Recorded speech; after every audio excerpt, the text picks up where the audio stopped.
I did not want to start this season with a car rant, but I'm really angry today because the Nobel Prize in Physics was announced yesterday. And no, I'm not angry because it's not me this year. I'm angry because for more than 50 years in a row, it's been given to a group of men. This is Monterey, and this is my car rant.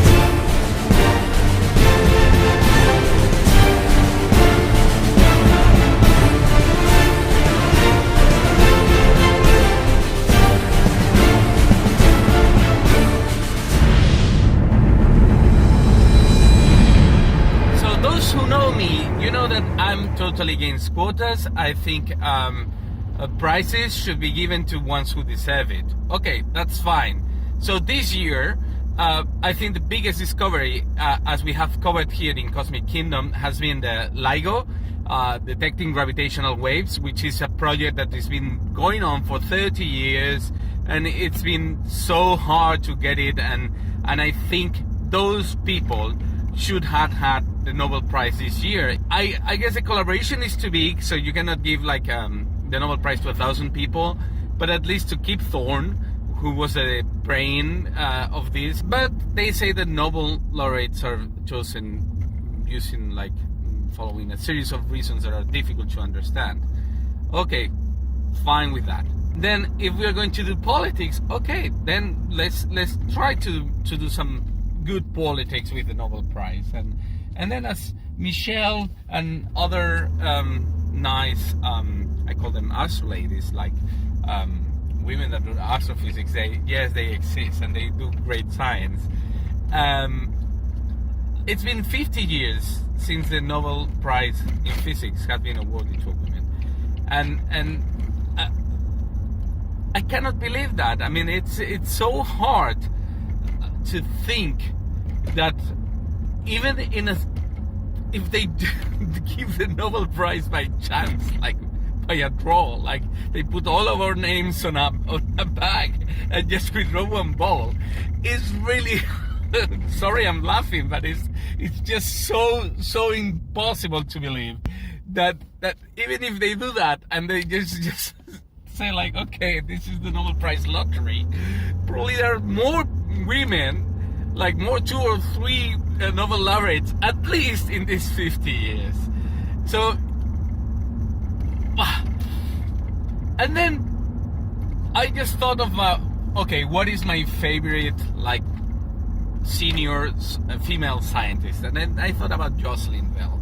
And Jocelyn Bell for me is one of my favorite stories in astrophysics, because she was a PhD student in the late 60s in 1967, and she was in charge of just reading or processing all the data from a telescope, a radio telescope. Started seeing a pattern, a very regular pattern, like inside the Crab Nebula, I think it was, and she was like really like shocked, because it was very regular. So they have emissions of radiation in a very regular periods, and then she went through it, started thinking about all the possible earthly causes, and then in the end she called it Little Green Man, because she was joking that there was a little green man there with some kind of like lighthouse. Then they have a look at the theory and they discover pulsars. Pulsar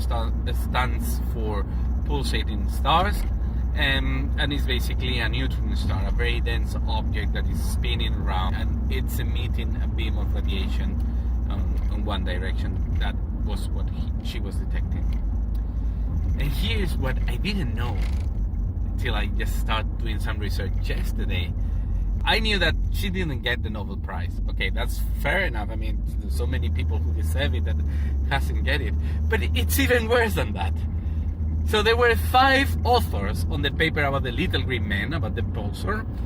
And she was the second one. She was the one doing all the hard work because she was a PhD student. The Nobel Prize. Sorry, but because I'm laughing because it's a serious matter, but it's just the Nobel Prize was given to the first and third author of the paper. So they skipped her I don't know why. I have my questions, but probably I shouldn't say this publicly. But how on earth you just skip the person who did all the hard work, just reviewing, because there were like no good computers back then, so she did it by hand, and they just decided to give the Nobel Prize to his boss and to another person, who of course they deserve it also. But, and okay, let's imagine that it wasn't because she is a female scientist. But don't you think that after 50 years, someone has to say, okay, this lady has been treated wrongfully, and we need to amend the situation and give them the Nobel laureate to her this year? Just call me like a weird guy, but I think that is so unfair that it really makes me angry. And with the Nobel Prize, it's happening to me like with Eurovision. I mean, it's two different things, but yeah, every year I think that justice is going to be served. And every year after Eurovision or seeing the results, I get so angry that it's like, okay, Mocho, remember this for next year, because, you know, life is not fair, and neither Eurovision nor the Nobel Prize is fair. For different reasons, of course, but come on! Not a single lady. I mean, it seems that the Nobel Prize was less gender biased in the beginning, because there were less women doing science, but at least there were only a few Nobel Prize, like the famous Marie Curie. It's just... This is not against these people that got the Nobel Prize. I mean, that's fine, but